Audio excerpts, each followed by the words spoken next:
Good luck, my friend. Bonne chance, mon ami. Tu vas en avoir besoin. Se séparer pour immigrer ou comment gérer ses ressources humaines et matérielles et devenir le DRH de sa vie.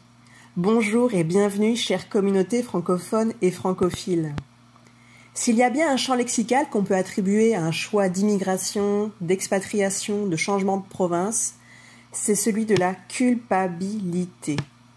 Peur, séparation, abandon, trahison, regret, incertitude, choix, doute, reproche, sans foi ni loi, bref, de quoi devenir un vilain petit canard. Alors ravale tes larmes et on va voir comment mettre la culpabilité au placard. 6 parties vont rythmer la narration. 1. Pourquoi émigrer? 2. Annoncer son départ. 3. Se séparer des gens. 4. Se séparer d'un territoire. 5. Se séparer du matériel. 6. À quelle fréquence rentrer chez soi? Se séparer pour émigrer, c'est parti mon ami.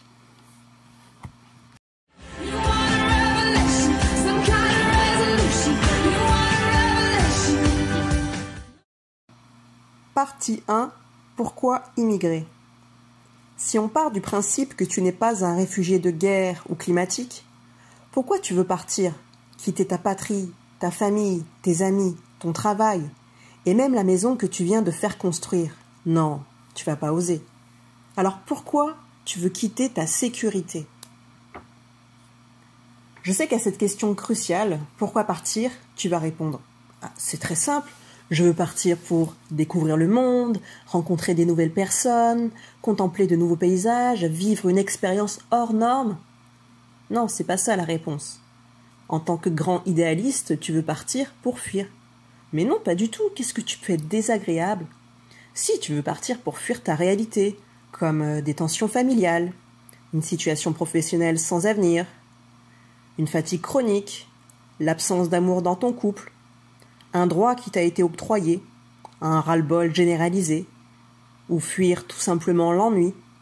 Bref, fuir le manque de cohésion dans ta vie, dans l'intime espoir de le trouver à l'autre bout de la planète. Eh bien, c'est une noble cause. C'est courageux. Je crois que c'est ça que tu recherches. C'est une révélation qui va t'apporter des résolutions.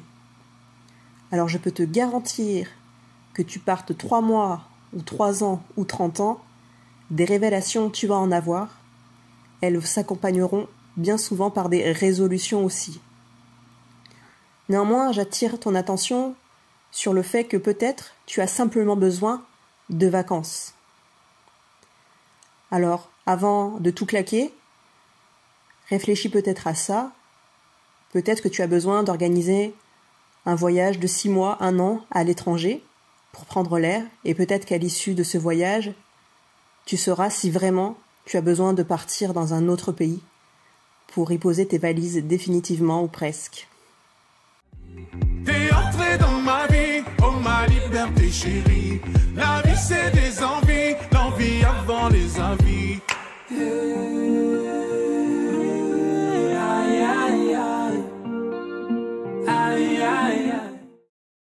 Partie 2.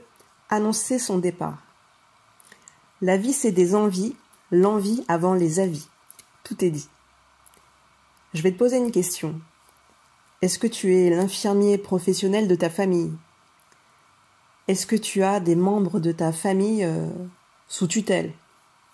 Bien souvent, la réponse est non. Alors, pourquoi les gens ont si peur de laisser leurs proches? Pourquoi ils ont si peur d'annoncer la nouvelle à leurs proches? On peut souvent voir dans les groupes d'immigrés, d'expatriés, des gens qui publient en anonyme parce que la famille n'est pas au courant. Ils ont une peur bleue d'un châtiment qui pourrait les frapper. Moi, je vois 2 façons d'annoncer son départ. La première, c'est peut-être d'associer les gens à ton projet, c'est-à-dire que dès le début, tu leur partages ton idée, et puis ils peuvent suivre les étapes d'un processus d'immigration ou même d'expatriation. Comme ça, ça les éduque à ce que représente ce genre de démarche, et bien souvent, Quand tu n'y as jamais été confronté, tu ne sais pas ce que c'est. Par contre, demande des conseils à des gens qui ont de l'expérience en la matière. Ne demande pas des conseils à des personnes qui n'ont jamais vu au-delà des 50 km de leur lieu d'habitation. Deuxième façon de faire, tu peux annoncer ton départ quand tout est bouclé, c'est-à-dire que tu as ta confirmation de résidence permanente par exemple, que tu as une validation officielle pour ton expatriation, que tu as les billets d'avion et que tu pars dans 1 mois et demi. Aïe aïe aïe. Donc, là ça peut faire mal forcément, mais d'un autre côté, tu pourras plus te faire influencer et tu pourras difficilement être impacté par la projection des peurs de tes proches parce que tu les auras déjà travaillées en amont. Et tu as bien compris que si tu as peur, tu ne fais rien. Mais comme ils n'auront pas été associés, il ne faut pas s'attendre à ce qu'ils t'envoient des fleurs, à ce qu'ils t'applaudissent quand tu vas l'annoncer. En général, tes amis t'applaudissent, ta famille te crache à la figure. J'exagère, mais c'est un peu ça. Qu'est-ce que tu peux avoir comme réaction ? Donc, dans les deux façons de faire, donc soit en associant les gens à ton projet dès le début ou en l'annonçant quand tout est bouclé, les réactions sont les mêmes, c'est juste que quand tu l'annonces quand tout est bouclé, c'est très dense forcément. Tandis que quand tu l'annonces dès le début, les réflexions vont être beaucoup plus lisses, peut-être un peu plus tendres, dans l'espoir de te faire changer d'avis. Prenons l'exemple d'un départ pour le Canada. Les gens peuvent avoir ce type de réaction. Ça vous fait rien de prendre le travail des Canadiens ? Mais là-bas, c'est des Américains. Oh là là, comme vous allez mal manger, mes pauvres. Mais vous êtes bilingues. De toute façon, il n'y a pas meilleur que l'Europe. Et vous partez combien de temps ? Vous revenez quand ? Ça coûte combien les billets ? Ah, alors vous avez trouvé un travail ? Vous avez trouvé une maison ? Vous avez trouvé une école ? Vous avez ça, et patati, et patata. Donc tu l'as compris, les gens projettent leur propre peur sur ton projet de départ. C'est comme si tu leur disais « c'est toi qui pars dans 1 mois et demi en Australie, en Nouvelle-Zélande, au Canada, c'est toi qui pars, on a tout organisé pour toi, bon voyage !» Alors qu'il n'en est rien. Donc c'est pour ça qu'il est très important d'avoir un mental très fort pour ne pas se laisser influencer par ce genre de remarques.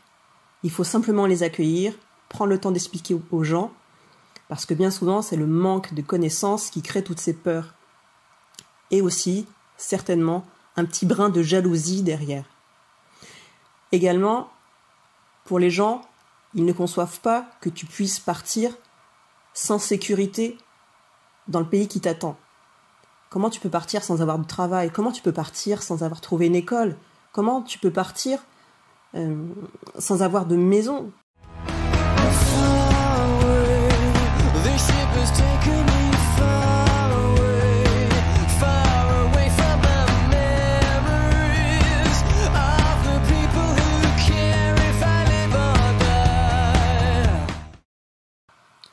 Partie 3, se séparer des gens et garder un contact créatif. Garde à l'esprit que tu vas devenir une mauvaise personne aux yeux de ceux qui ont toujours voulu te dompter. C'est comme ça. Il faut voir le départ comme un accélérateur d'opportunités avec tes proches. Et parfois, la plus belle preuve d'amour que tu puisses leur offrir. Si on te dit « tu pars par fuite », réponds « non, je pars par amour ». Concernant des tensions familiales, ton départ va les assainir, car chacun sera encouragé à traiter ce qui est le plus important. Plus de temps pour les prises de tête, de bec. Ce sera une occasion incomparable de voir qui te manque vraiment et pourquoi. Et avec le temps, tu comprendras que cette sensation de manque n'est que la résultante d'une dépendance affective nourrie depuis ta tendre enfance par un système de croyances dysfonctionnelles. Oh, t'es dur avec tes leçons de morale. Je poursuis. L'exil est un formidable outil pour découvrir le juste amour ou l'amour juste. C'est un outil fatal de révélation des maillons forts et faibles de ton entourage. C'est-à-dire, Ton départ aura un impact sur tes proches, on l'a vu, qu'il soit plus ou moins positif. Ce ressenti est propre à l'histoire de chacun, de toute façon. Tu auras des proches qui n'ont jamais été dans le sentimental, et montrer ses émotions, c'est mal. Et d'un coup, ils oseront s'ouvrir pour te dire, après une longue période de séparation, que c'était long, qu'ils crevaient d'impatience de te revoir. Sache apprécier ce cadeau qu'ils t'offrent du fin fond de leur tripes.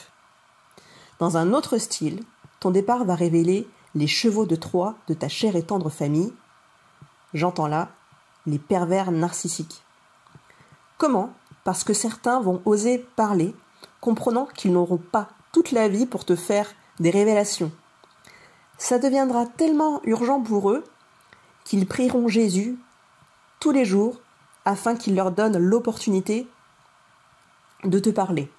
Et toi, tu seras tellement choqué par ces révélations que ça te déclenchera une crise de tétanie. Ah oui, d'accord. Et là, j'imagine qu'on se dit, bon sang, si j'avais su, j'aurais dû partir plus tôt. Alors pourquoi c'est dur pour ceux qui te voient partir ? Parce qu'une séparation renvoie en mode frisbee la réalité de sa vie à la personne. Et plus sa réalité est difficile, plus la séparation sera compliquée à encaisser. Mais tu n'es pas un sauveur. La seule personne que tu dois sauver, c'est toi-même. Alors comment intégrer de la créativité dans tes échanges et éviter de passer des heures sur WhatsApp ou passer ta vie aussi à mettre des photos sur les réseaux sociaux de ta nouvelle vie? Parce que là aussi, c'est peut-être un signe de culpabilité, le fait de poster des millions de photos sur les réseaux.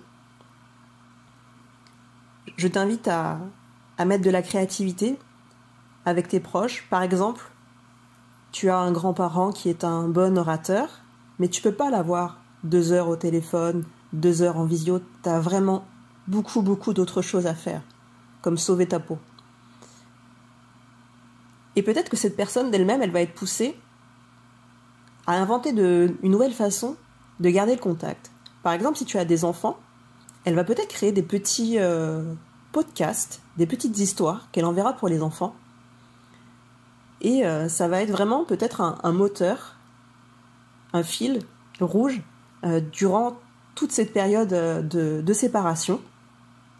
Et cette personne elle-même va prendre confiance dans sa narration, dans les histoires qu'elle va raconter. Et peut-être qu'elle va développer une activité qui servira au-delà de tes propres enfants. Donc ça peut être très très chouette comme façon de garder le contact. Et puis ça peut être aussi garder le contact avec la culture de ton pays natal pour tes enfants. Ou si cette personne par exemple elle aime l'histoire, et par des podcasts, elle va faire des séquences, on va dire, historiques, adaptées à l'âge des enfants, pour garder le contact avec l'histoire du pays natal. Autre exemple, tu as un frère qui est guitariste dans un groupe de musique.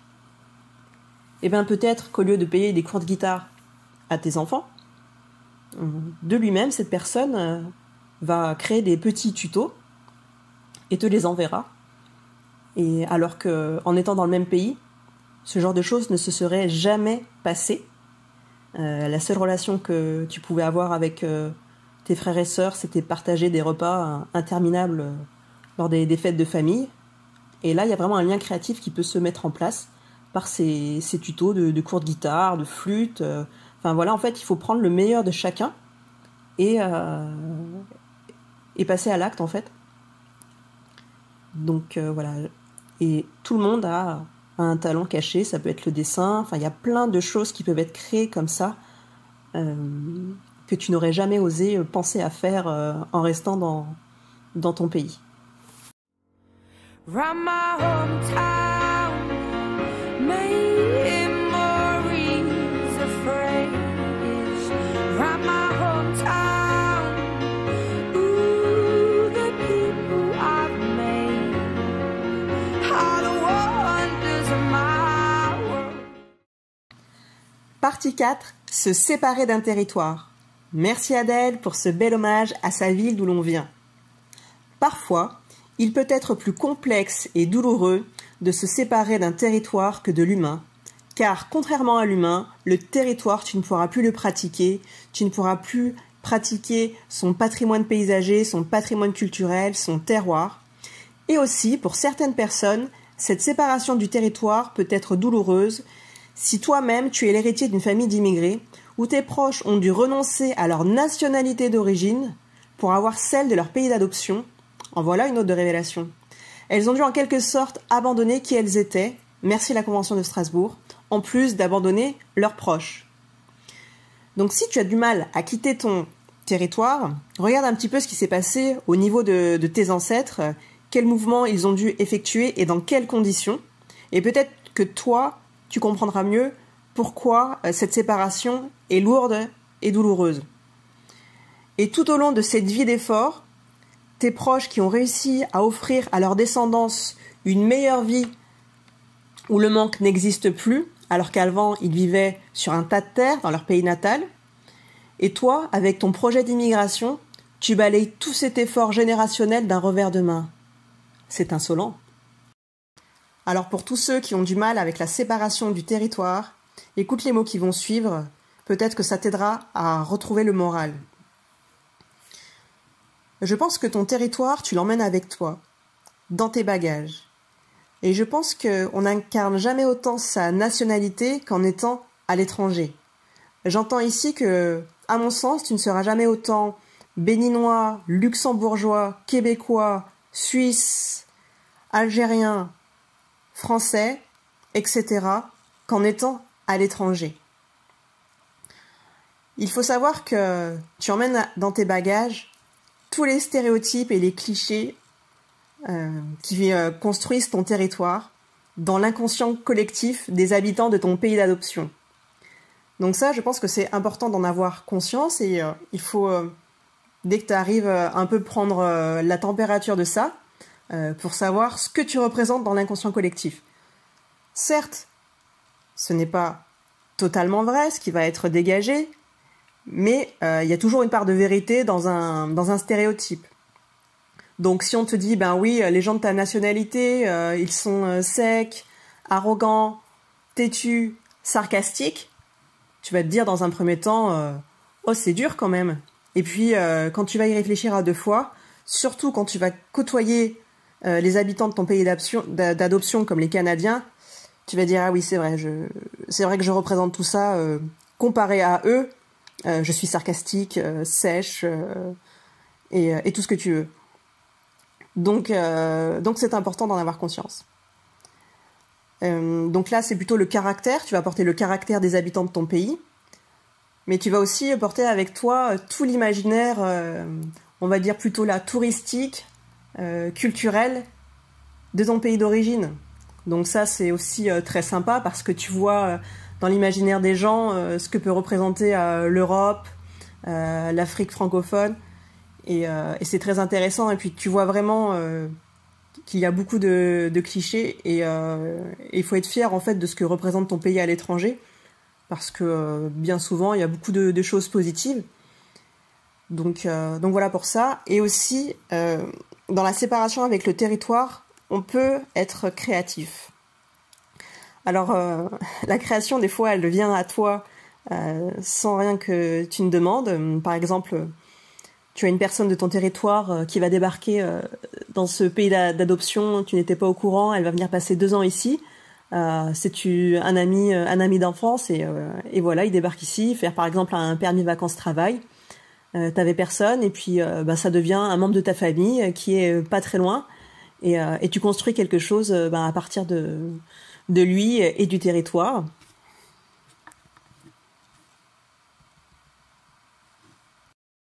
Alors, comment être créatif dans la séparation avec ton territoire ?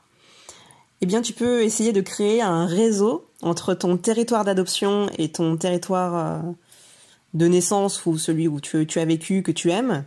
Tu peux essayer de créer une sorte de jumelage entre les 2 écoles de chaque territoire. Tu peux essayer de créer un partenariat, joindre 2 cultures, si elles sont océaniques, montagnardes, agricoles, urbaines, et j'en passe. Tu peux tenter de ramener de la culture, par exemple canadienne, dans ton pays natal, dans ta région d'origine. Tu peux créer un réseau pour faire vivre ton territoire natal à l'étranger. Il y a plusieurs façons de faire. Tu peux trouver des gens qui ont eu la même idée que toi avant toi, ou qui vont le faire comme toi peut-être bientôt. Et le but, en fait, c'est de se demander mais pourquoi ces gens sont partis, pourquoi ils ont eu envie de s'exiler. C'est un jeune un jour qui a eu cette idée de partir pour vivre des choses un petit peu plus grandes, parce que voilà, c'est vrai que le Canada permet l'espace et l'isolement. Et puis il y en a d'autres qui ont suivi derrière, parce qu'il y avait peut-être pas grand-chose à faire dans ce village. Et du coup, moi, on m'a demandé si je faisais partie d'un réseau comme celui-ci. Je n'étais absolument pas au courant, parce que ça fait bien longtemps moi, que j'ai quitté mon village natal. Et ce qui était intéressant de voir, c'est que sans y vivre, j'avais les mêmes intentions que les jeunes de l'époque qui ont aussi quitté ce village. Donc ça, c'est intéressant, c'est des choses à étudier. Et ce qui permet de continuer de partager son amour pour son territoire natal. Et il y a beaucoup de choses à créer. Moi, comment ça m'est arrivé, un jour je suis rentrée dans mon village natal pendant des vacances. Les gens sont toujours curieux, viennent me parler, et ils m'ont demandé si je faisais partie de ce réseau de personnes qui ont émigré au Canada. Je dis pas du tout, je n'étais pas au courant. Et en fait, ils comparaient ça aux exilés français qui sont partis vivre au Mexique au début du 19e siècle, et puis nous on était plutôt une génération des temps modernes. Mais voilà, c'est l'idée qu'il y en a un qui a l'idée, puis les autres le suivent derrière.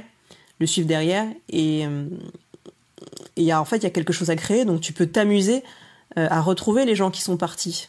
Parce que peut-être que tu ne les connais pas, et là, tu vas peut-être découvrir des personnes qui sont originaires du même village que toi, que tu n'as jamais rencontré, et tu vas peut-être les rencontrer à l'autre bout de la planète. Donc ça, c'est assez géant, et tu peux créer beaucoup de choses avec ces personnes.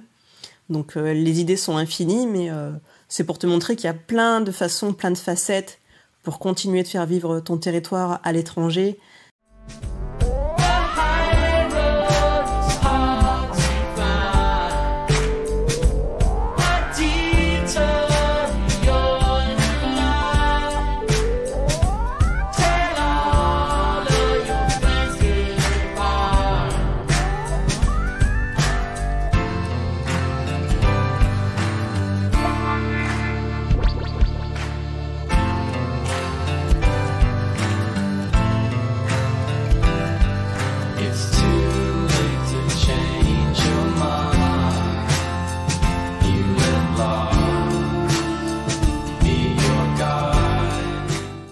Partie 5.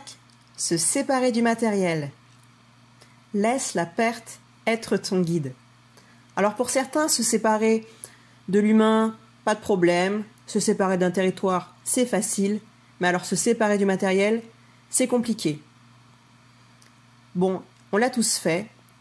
On va faire un petit devis auprès des déménageurs pour voir combien ça pourrait nous coûter de faire emmener nos affaires de l'Europe ou de l'Afrique jusqu'en Colombie-Britannique. Et là, quand tu vas ouvrir le devis, tu vas penser qu'il y a une erreur quand tu vas voir le prix. On va t'expliquer que la Colombie-Britannique, c'est loin, ce n'est pas une erreur. Et donc, tu regardes un peu le trajet du bateau avec tu imagines ton canapé Ikea à l'intérieur, et tu vois Canal du Panama. Ah oui, en effet, c'est loin. Oh là là, quel détour. Bon, alors tu abandonnes l'idée du canapé Ikea. Mais si c'est un canapé Queer Center?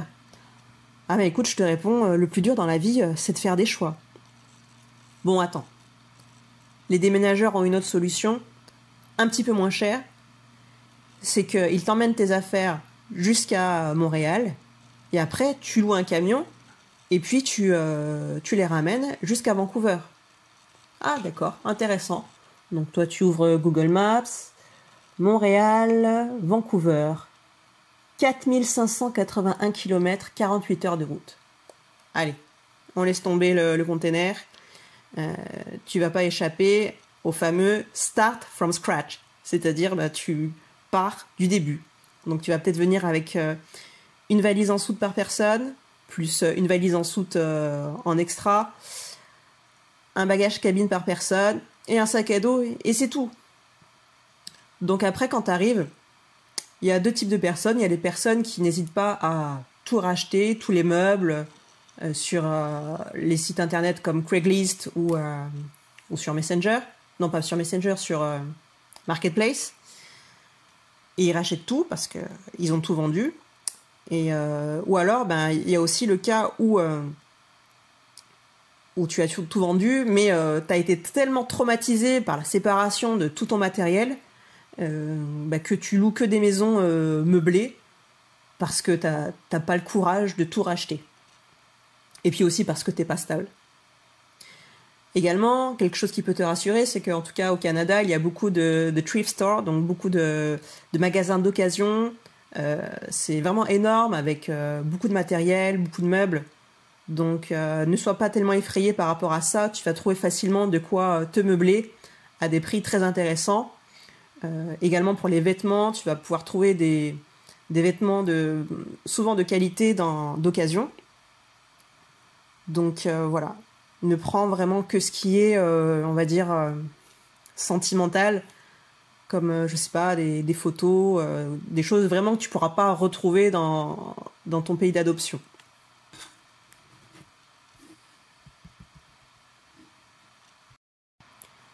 Je sais aussi que parmi ceux qui me suivent sur le groupe Facebook S'immerger en Colombie-Britannique Canada, il y a beaucoup qui ont une âme d'aventurier. Donc peut-être que effectuer un si grand changement de vie, autant le faire à fond et autant ne plus vivre peut-être dans une maison. Le Canada est vraiment super pour ça, où tu peux croiser régulièrement des gens, des familles qui vivent dans des caravanes. Ce ne sont pas des marginaux, ils travaillent, mais ils voyagent aussi beaucoup. Et peut-être que toi, c'est ce que tu aspires aujourd'hui, tu veux vraiment changer de vie. Tu peux faire l'instruction en famille ou à distance et vivre dans ton RV, Recreational Vehicle. Il y a beaucoup d'endroits au Canada où tu peux laisser dans des sortes de campgrounds, des campings publics gérés par la ville à l'année à un prix vraiment peu élevé. Donc peut-être que c'est peut-être ça qui va t'intéresser une fois que tu auras vendu toutes tes affaires dans ton pays d'origine. Aussi, moi, ce que je te conseille de faire, mais là, c'est vraiment très, très personnel, ça dépend de chacun, de sa situation, la relation que tu as aussi avec ta famille, c'est d'être le plus autonome possible. C'est-à-dire que, par exemple, tu vas devoir peut-être garder une adresse dans ton pays d'origine, une adresse postale, si tu es résident non fiscal, par exemple. Voilà, il y a des sociétés qui gèrent ton courrier, et peut-être qu'au lieu de solliciter ta famille pour ce service, sois autonome et prends une société, des professionnels qui vont gérer ton courrier. Essaye de ne pas avoir de véhicule à stocker chez des personnes, mais si tu veux garder un véhicule, je te conseille de le stocker chez un professionnel, mais tout ça est très personnel. Et puis bien sûr, si tu as une maison en location, laisse une agence gérer ton bien. Voilà un petit peu pour le matériel.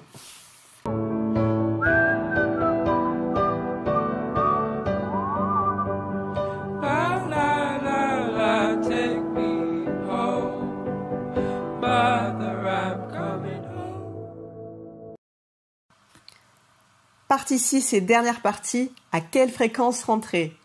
Une personne m'a posé cette question et je ne pouvais pas y répondre sans développer tout ce que je viens de développer précédemment. Une fois qu'on sait tout ce qu'on sait maintenant, à quelle fréquence rentrer ? Donc déjà, il y a un facteur invariable, c'est le prix. Donc pour une famille de 4, un voyage de Vancouver jusqu'à l'Europe, c'est à peu près $6,200. Donc déjà, tu vois un petit peu tes ressources, si tu peux te l'offrir chaque année. Peut-être pas. Ensuite, il y a des variables qui peuvent s'ajuster. Le voyage en lui-même peut être une épreuve. Pense aux 9 heures de décalage horaire qu'il va falloir récupérer Bon, à l'aller au retour, ça dépend dans quel sens, mais surtout quand tu rentres, le voyage il est mortel. S'ajuster, si tu as des enfants, ça peut prendre une dizaine de jours. En fait, rentrer chez soi, je le compare à un accouchement. C'est à la fois merveilleux et douloureux. Donc, avant de remettre ça sur le tapis, t'attends 2, 3, 4 ans. Voilà, je pense que c'est bien résumé. Merveilleux parce que tu vas revoir tous tes amis, certains tu ne les avais pas vus depuis de nombreuses années, puis d'un coup voilà, tu peux les revoir, tout le monde est disponible. Avec ta famille, tu vas vivre des moments extraordinaires, mais tu vas aussi vivre des crashs hyper douloureux. L'épreuve du voyage, ça peut être aussi tu peux être malade pendant toute la durée du séjour. Parce que voilà, si tu as une faiblesse, ça peut prendre des proportions déjà avec le voyage en avion, et puis tout l'émotionnel qui va aller avec. Et puis aussi, quand tu vas rentrer, même si tu rentres et que tu as des bonnes conditions, tu as une maison, tu as ton Hervé qui est prêt, tu as l'éducation de tes enfants qui est fixée, tu sais où tu travailles, les ressources sont là. Mais tu peux quand même être confronté à un burn-out assez sérieux, une sorte de dépression express, certes, mais qui te fait dire que je remets pas ça l'année prochaine, on va attendre un petit peu. Afin de clore ce contenu sur le thème de la séparation, j'aimerais partager avec toi l'expérience de vie d'une famille dont j'ai déjà parlé dans la vidéo « Vivre et survivre » en Colombie-Britannique, où je racontais leurs déboires suite à l'inondation de leur maison, et le fait qu'ils aient été infestés par des champignons. Et voilà, ils sont tous les 4 malades. Et ils ont vécu de nombreuses séparations de territoires humaines et matériels. Donc elle, déjà, elle est indienne, elle a quitté son pays, sa mère, qu'elle a laissée et qu'elle n'a jamais revue depuis à peu près 8 ans. Lui a 9 frères et sœurs en Colombie-Britannique. Ils ont eu cette maladie à cause de la maison. Le médecin leur a dit « Vous avez 24 heures pour quitter la maison une fois qu'ils avaient été diagnostiqués et il ne faut rien prendre à l'intérieur de la maison parce que tout est contaminé. » Donc ils ont tout abandonné, tout ce qu'ils avaient. Ensuite, ils ont pu acheter une seconde maison qui était saine cette fois-ci. Mais ils étaient toujours très malades. Et notamment, elle, quand je l'ai vue il y a 6 mois, j'ai vraiment cru que voilà, c'était ces derniers jours, parce que voilà, elle pouvait plus s'alimenter, son état était très grave. Et puis, voilà, c'était la veille de leur départ pour l'Alberta, où elle allait suivre des soins intensifs, voilà, pour sa survie. Donc 6 mois après, je les revois. Et là, ils avaient vraiment le sourire. C'était impressionnant de les voir comme ça, malgré leur maladie. Ils ont une capacité mentale très très forte. Et donc, ils m'ont annoncé qu'ils avaient vendu leur seconde maison. Ils ont fait débarrasser tout ce qu'il y avait à l'intérieur.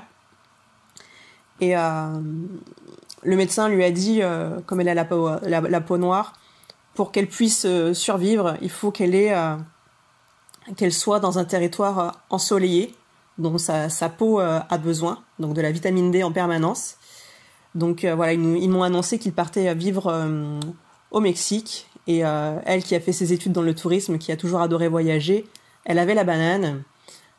Lui, maintenant, il connaît beaucoup de choses sur le thème de la santé, sur le système immunitaire. Il est vraiment précurseur dans ce domaine-là. Il est très inspirant. Il peut passer 15 minutes dans une eau de rivière sans bouger. Il conduit 12 heures de la Colombie-Britannique jusqu'en Alberta, sa famille, voilà, sans relais de chauffeur. Voilà, tout ça est vraiment très impressionnant. Et il avait ouvert une cagnotte en ligne pour récolter des fonds, parce que ici, en tout cas en Colombie-Britannique, les médicaments sont pas remboursés et il devait prendre une centaine de médicaments par jour, notamment elle. Donc c'était un gouffre financier, ils avaient besoin d'aide. Et donc depuis qu'il a tout vendu, il est libéré en fait. Il a plus besoin de demander de l'argent pour avoir des médicaments pour sa famille. Et bien sûr, il a quitté son travail. Il va changer de travail pour travailler de chez lui, parce que aussi ils font l'instruction en famille pour leurs enfants. Donc c'est vraiment des parcours assez exceptionnels. Et voilà, lui, son but maintenant, c'est de faire monter sa famille au plus haut niveau qu'il soit et de se débarrasser de cette maladie. Voilà, c'est son objectif de vie. Donc maintenant, il a arrêté de compter les dollars et il compte les étoiles. Everything that drowns me makes me wanna fly. I've been losing sleep, dreaming about the things that we could be. Baby, I've been praying hard. Said no more counting dollars, we'll be counting stars. Lately, I've been losing sleep, dreaming about the things that we could be. Baby, I've been praying hard. Said no more counting dollars, we'll be counting stars. Oh, take that money, watch it burn, sink in the river, the lessons I learned. Take that money, watch it burn, sink in the river, the lessons I learned.